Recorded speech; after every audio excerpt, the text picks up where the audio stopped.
संगठन की ये ताकत है कि जब कोई मजदूर की मौत हो जाती है किसी कंपनी में तो उसे 50,000 और 1 लाख रुपया देकर के पहले ठग दिया जाता। सांसद विधायक में गए तो 100% सांसद विधायक नहीं, आप प्रशासन में गए तो हमारे डीएसपी नहीं है, हमारे वीडियो सीओ बहुत कम है जो थोड़े बहुत आए, क्योंकि 23 साल में 23 बार जेपीएससी का परीक्षा होना चाहिए था, अभी तक सिर्फ 10 बार जेपीएससी का परीक्षा हुआ थे, तो उससे उनके घर का चूल्हा जलता है। आप देखिए हमारे तमाम झारखंड के और क्रांतिकारी साथियों को सब ऐसे ही गांव घर से निकले हैं, खेत खलिहान से निकले हैं और इस झारखंड के आंदोलन को एक तरीके से आग दे रहे हैं और इस झारखंड के आंदोलन को आगे बढ़ा रहे हैं। इसलिए मैं ये कहना चाहता हूँ कि पहला मिथक हम लोगों को ये तोड़ना है कि झारखंड के भीतर अब राजा का बेटा या बेटी बार बार राजा नहीं बनेगा या रानी नहीं बनेगी, अब गांव का बेटा राजा बनेगा, गांव की बेटी रानी बनेगी। इस बात का संकल्प आप सबको लेना होगा। दूसरा मैं ये कहना चाहता हूँ, नाम तो नहीं लेना चाहता लेकिन मैं गिना देना चाहता हूँ कि झारखंड के राजनीतिक इतिहास में 23 सालों में स्वतंत्र नेतृत्व का, स्वतंत्र नेताओं का अंकुरण नहीं हो पा रहा है। ये बात मैं इसलिए कह रहा हूँ, स्वतंत्र नेतृत्व की बात मतलब आम घराने से, किसान परिवार से, गरीब परिवार से नेतृत्वकर्ताओं का, नेताओं का उदय नहीं हो पा रहा है। सामने रामगढ़ विधानसभा क्षेत्र है, यहाँ आप देखिए, यहाँ जो पूर्व में विधायक थे इस वक्त सांसद हैं, उनकी पत्नी इस वक्त विधायक है। आप देखिए बड़का गांव में वहाँ जो विधायक है वो भी राजनीतिक परिवार से हैं। आप देखिए हजारीबाग के संसदीय क्षेत्र को, वो भी यहाँ पर जो सांसद हैं उनके पिताजी राजनीतिक परिवार से हैं। आप देखिए झारखंड के और भी इलाकों को, आप देखिए पूर्णिमा नीरज सिंह को, आप देखिए कुमार जयमंगल को, आप देखिए अमित मंडल को और तमाम झारखंड के इलाकों में आप गौर करिएगा, चाहे वो गोड्डा हो, चाहे वो झारखंड का पूर्वी सिंहभूम का इलाका हो, आप देखेंगे कि जो नए नौजवान नेतृत्वकर्ता आए वो राजनीतिक परिवार से आए, या तो किसी का पिता विधायक रहे या किसी की मां विधायक रही या फिर राजनीतिक परिवार से संबंध रहा। दूसरा, यहाँ पर वही लोग नेता और मंत्री बने जिनके पास मनी पावर था, मतलब पैसा की शक्ति थी, या फिर जो माफिया रहे, जो कोयला माफिया रहे, गुंडा रहे और कहीं ना कहीं एक तरीके से गलत तरीके से जिन लोगों ने पैसा जुटाया वही लोग यहाँ पर नेता और मंत्री बने। आज इन लोगों की आंखों में हम लोग इसलिए चुभ रहे हैं कि उन लोगों को लगता है कि रोज साइकिल, मोटरसाइकिल से, छोटा गाड़ी से कहीं से भी लोग निकल जा रहा है और गांव गांव भर में जाकर के संगठन बना रहा है और झारखंडियत की बात कर रहा है, झारखंड में झारखंडियों को हक अधिकार देने की बात कर रहा है। कि इतना बड़ा बदलाव इन लोग कैसे कर सकता है। इसलिए मैं ये कहना चाहता हूँ कि अभी कुछ दिनों पहले की मैं बात बता रहा हूँ,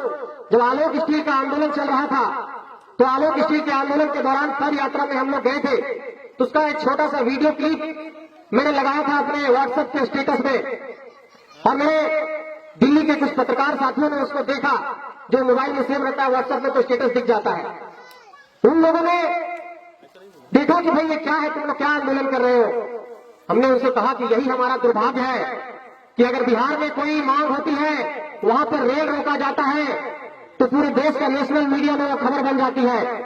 अगर उड़ीसा में कुछ होगा तो नेशनल मीडिया में खबर बनेगी, छत्तीसगढ़ में कुछ होगा तो नेशनल मीडिया में खबर बनेगी, महाराष्ट्र में कुछ होगा तो नेशनल मीडिया में खबर बनेगी, मणिपुर में कुछ होगा तो नेशनल मीडिया में खबर बनेगी। लेकिन आप देखिए कि जो लोग यहाँ पर खनन कर रहे हैं, जो यहाँ पर खनन के माफिया हैं, जो यहाँ पर कोयला निकाल रहे हैं, बॉक्साइट निकाल रहे हैं, आयरन ओर निकाल रहे हैं, उन्हीं लोगों के दोस्तों का, यारों का बड़ा बड़ा जो मीडिया घराना है दिल्ली में है। और शायद इसलिए पिछले 2 सालों का इतना बड़ा आंदोलन, जब यहाँ पर झारखंड के पहले मुख्यमंत्री संकल्प यात्रा पर निकलते हैं तो 2000-5000 की भीड़ होती है और जब जेबी केसेस का आंदोलन होता है तो 1 लाख की भीड़ होती है। लेकिन इस 1 लाख की भीड़ को नेशनल मीडिया कवर नहीं करता है। इस 2 साल में झारखंड के इस आंदोलन को राष्ट्रीय स्तर पर पहचान नहीं मिल पाई। इसके पीछे का कारण यह है कि हमारे लोग, ना तो हमारे लोग मीडिया में हैं, हमारे लोग ना शासन व्यवस्था में हैं, हमारे लोग ना जज हैं, और एक रास्ता जो हम लोगों के सामने बचता है कि सांसद और विधायक बना करके अपना हक और अधिकार का आवाज बुलंद करेंगे, उस पर भी लोगों ने कब्जा कर लिया है। और इसलिए बार बार मैं ये बात कहता हूँ कि चाहे वो हजारीबाग का संसदीय क्षेत्र हो, चाहे वो चतरा का संसदीय क्षेत्र हो, चाहे वो गोड्डा का संसदीय क्षेत्र हो, चाहे वो पलामू का संसदीय क्षेत्र हो, चाहे वो रांची का संसदीय क्षेत्र हो, इन सीटों पर देखिए कि दूसरे लोग आते हैं और यहाँ पर सांसद बनते हैं। ये बात जब कहते हैं तो लोग कहते हैं कि बाबू ये बात तुम लोग क्यों कहते हो, चुनाव लड़ने का तो संविधान सबको अधिकार देता है। हम कहते हैं बिल्कुल, इस बात को हम मानते हैं कि संविधान सबको चुनाव लड़ने का अधिकार देता है। लेकिन झारखंडियों और झारखंड के भाइयों बहनों, आप लोगों से ये कहना चाहता हूँ, आप लोगों के जेहन में ये बात डालना चाहता हूँ कि हम लोग संविधान को मानने वाले लोग हैं और आज संविधान दिवस भी है। संविधान के खिलाफ कोई बात तो नहीं करेंगे, लेकिन ये बात आप लोगों के चेतना में डालना चाहता हूँ कि आने वाले वक्त में जब भी किसी प्रतिनिधि को चुनिएगा और अपने उंगली पर जब भी नीली स्याही लगाइएगा तो आपके जमीन के अंदर से ये जवाब आना चाहिए कि हमारी उंगली पर जो ये नीली स्याही लगी वो किसी झारखंडी माटी के बेटा और बेटी को गया है, किसी ऐसे शख्स को नहीं गया जो इस माटी पर हमारा अतिथि था और अब सांसद और विधायक बन गया है। ये बात मैं आप लोगों से कहना चाहता हूं। और जब तक इस सोच को हम लोग जागृत नहीं करेंगे तब तक हम झारखंडियत को यहाँ पर नहीं जगा पाएंगे। लोग कहते हैं कि ये झारखंडियत की बात तुम लोग कह रहे हो, पहले तो बिहार नहीं थे। मैं ये कहना चाहता हूं कि आज आप भाई हमारे महाराष्ट्र का उदाहरण दे रहे थे। आज महाराष्ट्र के भीतर वहां पर लोग बड़े गर्व से कहते हैं कि मी मराठी। आप बंगाल में जाते हैं तो वहां भी माए माटी मानुष की बात होती है। तो अगर झारखंड के लोग अगर झारखंड में रह करके अगर झारखंडी माटी की बात कर रहे हैं, झारखंड की माटी में झारखंडियत की आवाज को बुलंद करने की बात कर रहे हैं, तो इसमें गुनाह कैसे हो गया, इसमें नफरत कैसे हो गया। इसलिए इस बात को समझना होगा कि जो लोग नहीं चाहते हैं कि झारखंड के लोग जागे, जो लोग नहीं चाहते हैं कि झारखंडी होशियार हो, वो लोग इस तरह की बात को फैलाते हैं। इसलिए आप लोगों को यही कहना चाहता हूं कि संगठन को सींच करके आगे बढ़ाइए। इस संगठन को जब हम लोगों ने अब इतना पौधे से सींच करके पेड़ बना दिया है तो इस पेड़ को इतना सींचिए, इतना बड़ा करिए कि 2024 आते आते ये पेड़ फल भी देने लगे और इस संगठन से आपको प्यार हो, इस संगठन को सींचने और संवारने का आप बीड़ा उठाने का संकल्प लें। आज यही दिल्ली की धरती से आप लोगों से कहने आया हूं। और मैं ये कहना चाहता हूं कि अगर आज 23 सालों के बाद झारखंड में अगर कोई पहला एक ऐसा आंदोलन हुआ है जो झारखंडियत की आवाज को लेकर के हुआ है, जो झारखंडी भावनाओं को जगाने को लेकर के हुआ है, तो अगर आज हम लोग नहीं उठ खड़े होंगे, आज अगर हम लोग नहीं लड़ेंगे, तो ये बात समझ लीजिए कि जो आने वाली पीढ़ियां हैं, ये जो बच्चे हमारे पहली पंक्ति में यहाँ पर बैठे हैं, अपने मम्मी के साथ पापा के साथ आए हैं, ये बच्चे जब 18 और 20 साल के हो जाएंगे और उस वक्त भी उनके समक्ष यही सवाल खड़ा होगा कि झारखंड की स्थानीय नीति नहीं है, झारखंड की नियोजन नीति नहीं है। ये बच्चे जब ग्रेजुएशन कर लेंगे तो ये बच्चे हमसे सवाल करेंगे कि जिस वक्त झारखंड का हक अधिकार लूटा जा रहा था, जिस वक्त झारखंड के लोगों को कुचला जा रहा था, झारखंड के लोगों को शोषित किया जा रहा था, तब आपकी भूमिका कहाँ थी, तब आप कहाँ थे, तब क्या आप लड़ रहे थे। आज वही बारी है, आज लड़ने की बारी है और इस लड़ाई में सबको भागीदार बनना होगा। ये किसी एक की लड़ाई नहीं है, ये सिर्फ जयराम महतो जी की लड़ाई नहीं है, ये सिर्फ आपकी लड़ाई नहीं है, सिर्फ हमारी लड़ाई नहीं है। ये लड़ाई एक झारखंडी जनमानस की है, ये लड़ाई सभी झारखंडी की है।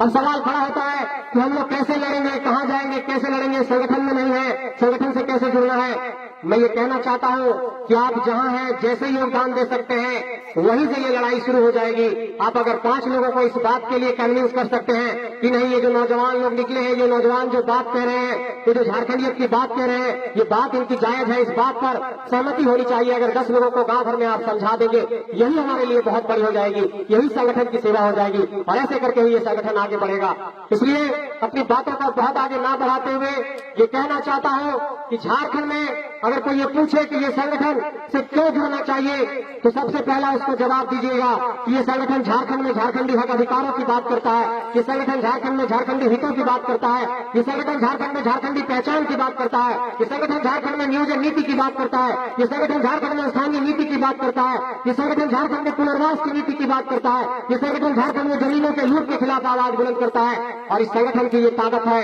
कि जब कोई मजदूर की मौत हो जाती है किसी कंपनी में तो उसे 50,000 और 1 लाख रुपया देकर के पहले ठग दिया जाता था, लेकिन आज देखिए वेदांता में, आप देखिए यहाँ पर निरसा में 6 दिनों तक एक डेड बॉडी को दरवाजे के सामने रखा गया और कंपनी से कहा गया कि ये मजदूर की जो डेथ हुई है तो कंपनी में हुई है, काम करने के दौरान हुई है और आपको इसका मुआवजा देना होगा। और आप लोगों को याद होगा कि कई ऐसे आंदोलन हुए इस 2 साल के दौरान जब मजदूर के परिवारों को जेबी केसेस के आंदोलन के कारण किसी को 20 लाख, किसी को 18 लाख, किसी को 10 लाख का मुआवजा मिला। किसी की मृत्यु हो जाती है, उसकी भरपाई तो नहीं कर सकते हैं, लेकिन ये कंपनियों पर एक दबाव बना। लेकिन इसके पीछे एक बात और समझने की जरूरत है कि हम लोगों को किस तरीके से बहुत अमानवीयता से, बहुत ही असंवेदनशीलता से मारा जा रहा है। आप देखिए कि झारखंड के कुछ मजदूर अभी टनल में फंसे हुए हैं, 15-20 दिन होने चले, अभी तक नहीं निकल पाए हैं। आपने सुना होगा कि धनबाद में 3 महिलाएं जो जमीन में दफन हो गई थी, जमीन फट गया था, नीचे चली गई थी, उनका देहांत हो गया था। आप देखते हुए कि बड़का गांव में लगातार जो ट्रांसपोर्टिंग का काम होता है वहां पर दुर्घटना होती है। आप देखते होंगे कि इससे पहले यहाँ पर गोला में गोलीकांड हुआ था, इससे पहले बड़का गांव के चिरुडी में गोलीकांड हुआ था। इसका मतलब कि हम लोगों ने जो जमीन दिया है वो जमीन तो अपना दे ही दिया, लेकिन हम लोग जान भी दे रहे हैं। ये एक बहुत बड़ी दिक्कत है कि एक झारखंडी को एक सम्मानजनक मौत भी नहीं नसीब हो पा रही है। हम अपना जमीन लेकर के घर से तो बेदखल हुए ही, विस्थापित तो हुए ही, लेकिन हमें एक सम्मानजनक मौत भी नहीं नसीब हो रही है, पानी भी नहीं नसीब हो रहा है। और वो दृश्य देख करके बहुत ही मन पीड़ा से भर गया था जब धनबाद में जो 3 माताएं जमीन के अंदर दफन हुई थी, जब उनके डेड बॉडी को 100 को निकाला गया था तो उनका सर अलग था, धड़ अलग था, पैर अलग था। ये स्थिति है झारखंड के भीतर। इसलिए मैं ये कहना चाहता हूँ कि झारखंड के जमीनों के अधिग्रहण में एक बहुत बड़ी त्रुटि हुई है, और वो त्रुटि ये हुई है कि ये विस्थापन के बाद जो पुनर्वास की बात कही जाती है वो सिर्फ झूठ है, सिर्फ छलावा है, और कहीं भी पुनर्वास नहीं मिलता है, उसके बदले में सिर्फ धूल मिलता है। दूसरा कि भारत माला की परियोजना में आप देखिए कि कई लोगों के जमीनों का रसीद नहीं कटा, कई लोगों का गलत मुआवजा तय कर दिया गया, कई लोगों को दौड़ाया जाता है, सीओ सही से रिपोर्ट नहीं बनाते हैं, रजिस्टर 2 में गड़बड़ी हो जाता है और जमीन के दस्तावेज में गड़बड़ी हो जाता है। तो इस तरीके से हम लोगों पर जो 5 बड़े हमले हुए उस पर मैं कहना चाहता हूँ कि झारखंड में जितने भी खेल संघ हैं उन खेल संघों में भी हमारे लोग नहीं है। मैं इसलिए बात कर रहा हूँ कि झारखंड के लोग खेलने में भी बहुत तेज रहते हैं, चाहे वो फुटबॉल की बात हो, चाहे तीरंदाजी की बात हो, चाहे हॉकी की बात हो। खेल संघ देखे हमारे लोग नहीं। सांसद विधायक में गए तो 100% सांसद विधायक नहीं। आप प्रशासन में गए तो हमारे डीएसपी नहीं है, हमारे वीडियो सीओ बहुत कम है जो थोड़े बहुत आए, क्योंकि 23 साल में 23 बार जेपीएससी का परीक्षा होना चाहिए था, अभी तक सिर्फ 10 बार जेपीएससी का परीक्षा हुआ, तो अफसर कहां से निकलेंगे। और उसके बाद जो हमारे भाई सूरज जी कह रहे थे कि झारखंड में जो कॉन्ट्रैक्टर हैं, जो ठेकेदार हैं, वो भी झारखंडी नहीं है। इसका मतलब कि आपके सभी चीजों पर कब्जा है। न्यायपालिका में भी हमारे लोग नहीं है, न्याय व्यवस्था में हमारे लोग नहीं है। अगर नेतृत्व की बात करिए तो हमारे लोग नहीं, अगर आप नौकरी में प्राथमिकता की बात करिए तो हमारे लोग नहीं, जमीन लूटने में देखिए तो सिर्फ हमारे लोग की जमीन लूट रही है। और झारखंड के अगर सभी स्थितियों और परिस्थितियों पर गौर करिएगा तो ये नजर आएगा कि झारखंडी बहुत परेशान है। अपने जमीन का एक छोटा सा वो म्यूटेशन भी कराने जा रहा है तो सीओ की कार्यालय में उसको 20,000, 30,000, 50,000 की ठगी हो रही है या फिर उससे पैसा मांगा जा रहा है। इसका मतलब कि आप एक राशन कार्ड में भी नाम जुड़वाना चाह रहे हैं तो उसमें नहीं जुड़ पा रहा है। मैं ये बात इसलिए कह रहा हूँ कि झारखंड बहुत बेबसी में है, बहुत पीड़ा में है, बहुत दर्द में है, और यहाँ पर एक छोटा से छोटा काम भी नहीं हो पा रहा है। एक लाल कार्ड, राशन कार्ड बनाने जैसी बुनियादी चीज भी, उतना छोड़िए, ये इतने बेशर्म लोग यहाँ के सिस्टम में बैठे हुए हैं कि जो गरीबों को महीने में राशन मिलता है उस राशन को भी महीने की राशन की कटौती कर देते हैं और गरीबों के घर तक वो राशन नहीं पहुंचने देते।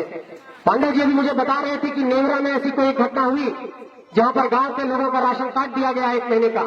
जेबी केसेस का आंदोलन हुआ तो वहां पर फिर ट्रैक्टर से राशन पहुंचा, ग्रामीणों को मिला। हम कहते हैं कि ये राशन तो पहुंचाने की उनकी जिम्मेवारी थी, लेकिन जेबी केसेस के आंदोलन से उन ग्रामीणों को राशन मिला। लेकिन सवाल यही खड़ा होता है कि जिस ऊर्जा को हम लोगों को पढ़ने में लगाना था, लिखने में लगाना था, जिस ऊर्जा को हम लोग एक तरीके से बेहतर शिक्षा ग्रहण करने में लगाते हैं, हम लोग भी पढ़ाई ही कर रहे हैं अभी तक, उस ऊर्जा को हम लोगों को गांव गांव घूम घूम करके आंदोलन करना पड़ रहा है, अपने लोगों के हक अधिकार के लिए लड़ना पड़ रहा है। इस बात की पीड़ा होती है, लेकिन इस बात से भी सुकून मिलता है। इस आंदोलन में जब आवाज दिया तो झारखंड के लोगों ने साथ दिया है, झारखंड के लोगों ने प्यार दिया है, झारखंड के लोगों ने दोनों हाथों से इस आंदोलन को स्वीकार किया है और इस आंदोलन को आगे बढ़ाने का संकल्प लिया है। इसलिए आज दिल्ली की धरती में आप लोगों ने इस बड़े सोच का परिचय दिया, और जो लोग इस बैठक में नहीं आ पाए हैं, जहां तक मेरी आवाज जा रही है, और जो लोग भी मेरे इस आवाज को सुन पा रहे हैं, मैं ये कहना चाहता हूँ कि एक ही बात पर, एक ही बुनियाद पर आप लोगों को आगे बढ़ना है कि जब ये बताता है कि अगर महाराष्ट्र मराठियों का है, बंगाल बंगालियों का है, पंजाब पंजाबियों का है, तो ये झारखंड झारखंडियों का है और ये झारखंड झारखंडियों का होकर रहेगा। इस बात को हम लोगों को आगे लेकर के बढ़ना है। इन्हीं सब बातों के साथ अपनी बातों को विराम देना चाहता हूँ और ये कहना चाहता हूँ कि ये झारखंड में ये संपूर्ण क्रांति की लड़ाई है। इसे सिर्फ स्थानीय नीति, नियोजन नीति, नौकरी में प्राथमिकता की लड़ाई, विस्थापन की नीति, खनन की नीति की लड़ाई के तौर पर मत देखिए। ये लड़ाई एक संपूर्ण क्रांति है और ये क्रांति आने वाले वक्त में झारखंड में एक नए पौधे का रोपण करेगा और झारखंड में एक बेहतर परिदृश्य बन करके उभरेगा और झारखंड में नए नेतृत्वकर्ताओं का उदय होगा और ऐसे गांव भर के लोग आकर के नेतृत्व का भार संभालेंगे। ऐसे गांव भर की हमारी दीदी लोग, देवती दीदी जैसी लोग, ऐसे लोग आकर के गांव भर में आकर के के नेतृत्व का भार संभालेंगे। इन्हीं सब बातों के साथ अपनी बातों को विराम देना चाहता हूं। आप सबको बहुत बहुत आभार, बहुत बहुत धन्यवाद। सबके जमे जमे जोहार, सबके झारखंडी जोहार। तो सबके प्रणाम, जितना बड़ा बुजुर्ग है सबके चरण में स्पर्श, सबके प्रणाम। और जितना हमारे छोट बाबू सब है सबके बहुत सारा प्यार, सबके आशीर्वाद।